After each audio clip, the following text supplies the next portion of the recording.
Funding for this program is provided by Annenberg CPB to advance excellent teaching. You put on the glasses, you take the nightstick, and you act the part.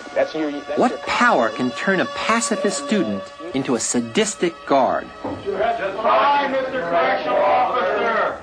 Why would an ordinary law-abiding man give potentially lethal shocks to a stranger? This will be 195 volts. How can a person's eyesight be improved by simply changing the situation in which it's measured? The power of the situation, this time on Discovering Psychology.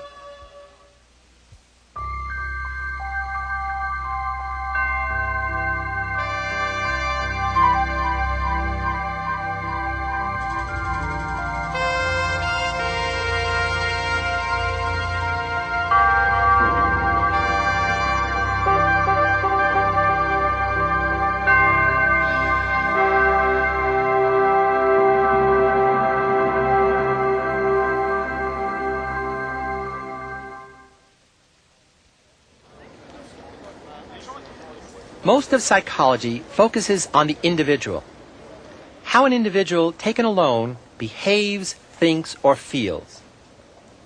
But social psychology tries to understand human behavior within its broader social context. Social psychologists look at all the ways in which people are influenced by other people. The social context is the canvas on which we paint our lives. It's where interactions with other people take place. At every stage of life, from birth to death, people are there for us, to reward and punish, to arouse and frustrate, to make us laugh and cry. More often than not, the social context enriches our lives. We need other people to reach our full potential. To be isolated means being vulnerable to a host of pathologies of both body and mind. But there are also times when the social context works against us, threatening our integrity and even our lives. Diesem Deutschland Dienst tut, wird heute Deutschland in stolzer Freude. In the 1930s and 40s, the world witnessed and almost succumbed to the horrors of fascism. By this man's command, war spread across continents.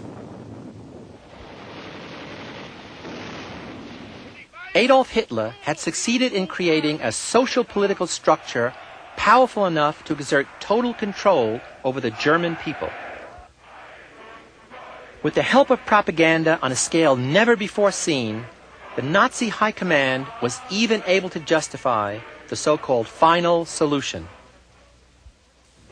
Inevitably, social psychologists began to wonder how dictators could transform rational individuals into blindly obedient masses.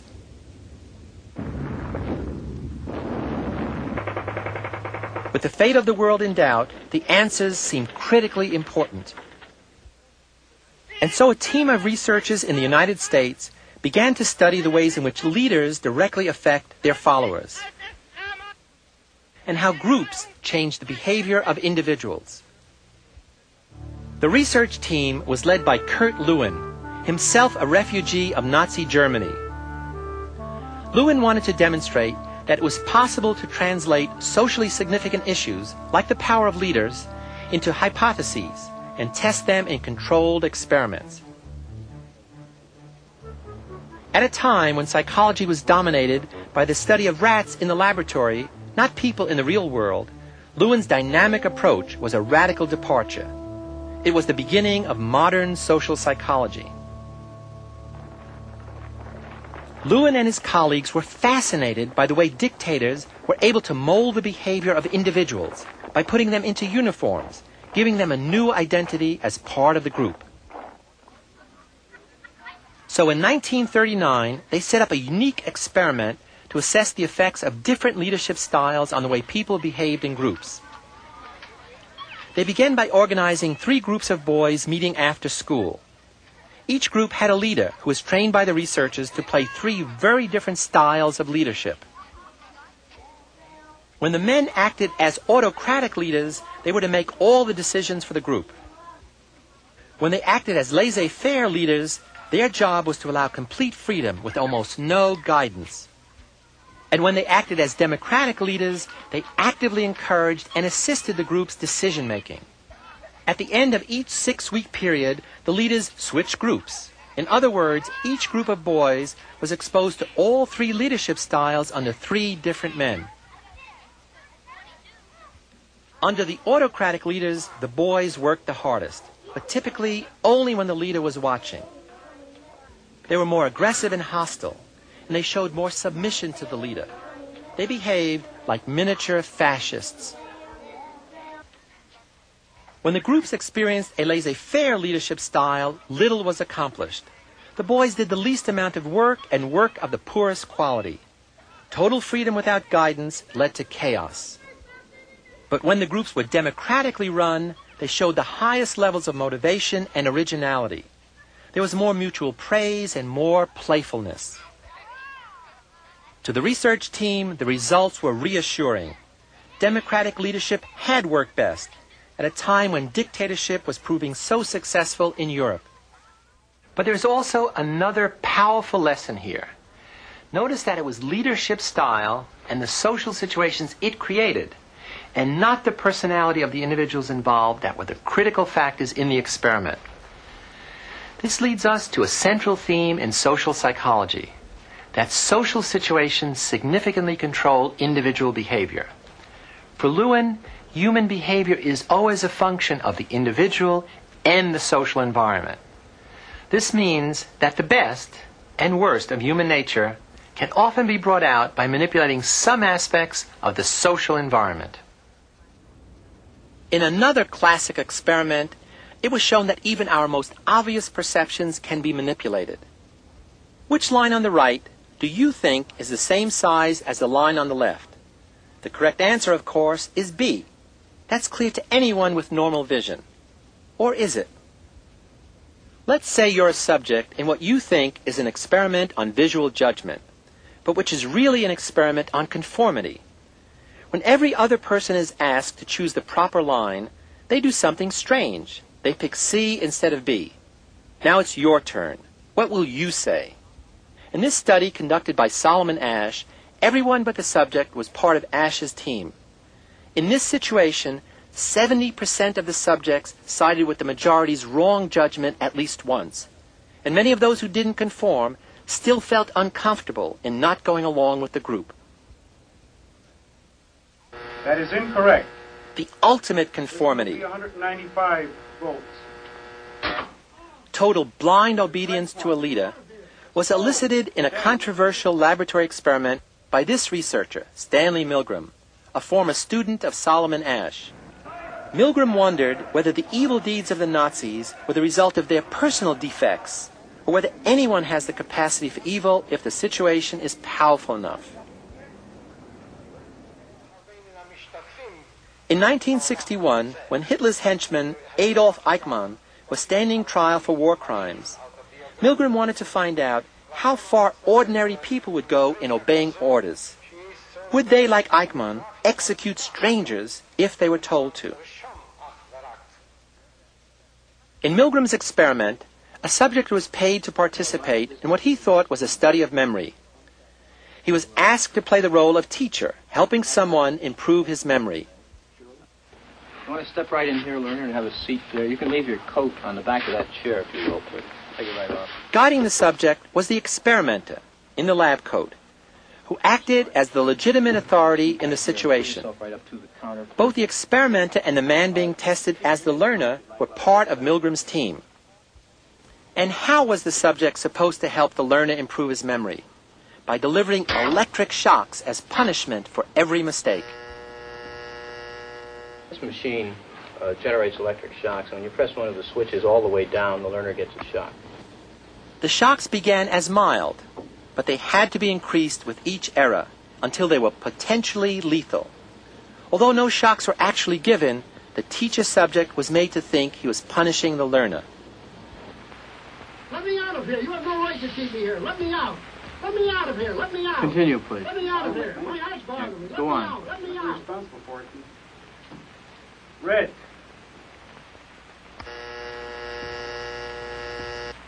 That is incorrect. This will be at 3:30. The correct phrase is rich Let me out of boy. here. Let me out of here. My heart's bothering me. Let me out, I tell you. Let me out of here. Let me out of here. You have no right to hold me here. The next phrase is Let me fast, out. Let me out. Let me out. Let me out of here. Let me out. bird, Let me car, out. train, plane. Continue, teacher. What would you do in this situation? Would you continue? That is incorrect. This will be 3:45. The correct answer is fast, bird. The next one, blunt.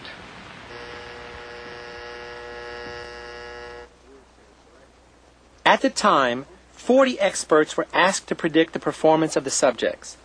They estimated that most would not go beyond 150 volts, and only 1 in 1,000, the sadists, would go all the way to 450 volts. In fact, 2/3 of the subjects went all the way.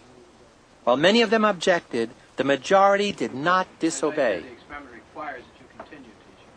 I asked Stanley Milgram how many of the subjects who quit the experiment ever got up to help the learner without first getting the experimenter's permission. He said, not one, not ever. So blind obedience is not limited to the fascist mentality. It's part of the basic human condition, brought out by situational forces. Hundreds and hundreds of subjects obeyed the experimenter, men and women, young and old.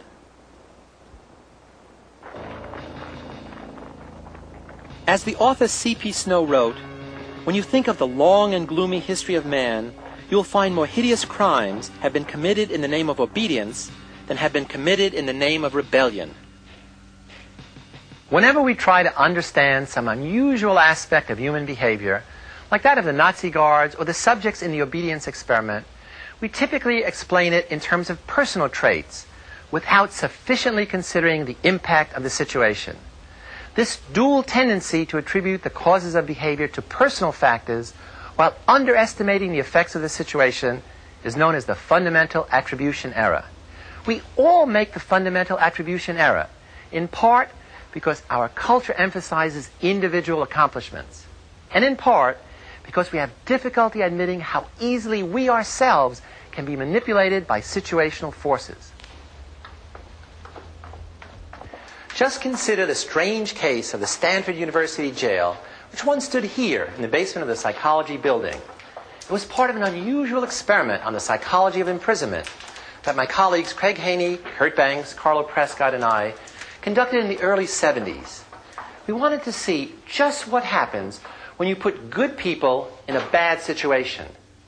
In this case, in jail. Each of the students who volunteered for our study was carefully tested. Each had to be psychologically and physically healthy to participate. A small group of students was then randomly